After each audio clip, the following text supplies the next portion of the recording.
det vil Odense Kommune overbevise eleverne i 8. og 9. klasse om i en ny kampagne. Den her, den kan jo køres rundt. Frisør Jan Heil er kommet på en hård opgave. Han skal overbevise 450 unge om, at man sagtens kan have fedt hår og købe hjelm. Så kan man glattehjernet på, vender det en halv omgang, og så kører man langsomt ud af hovedet. Kampagnen Safe Days er rettet mod de ældste folkeskoleelever, for at få dem til at køre med hjelm. Og så bliver der hjælp mig sløjelseskrøller. For de unge er udseendet vigtigere end hjelmen. Jamen, jeg er jo nok lidt forfængelig med håret og vinden og hjelmhår og sådan noget, når man skal i skole.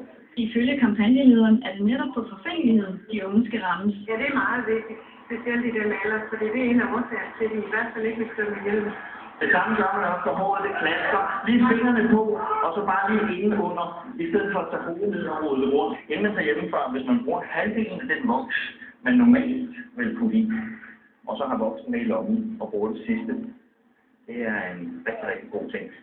Jeg har godt fået at bruge nogle af de tips, vi har fået i dag. Hvad for eksempel?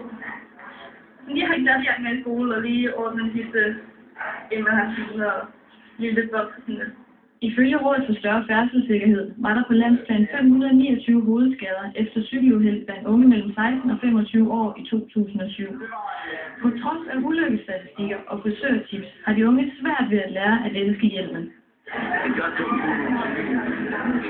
Kunne du finde på at have et lille glattejern med i lommen i skolen? Nej, det kunne jeg ikke.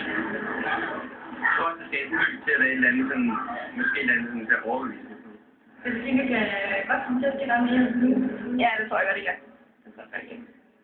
Når man tænker på, at hjelmen den er kørt sådan cirka 8 gange rundt, så synes jeg, at det viser meget godt ud.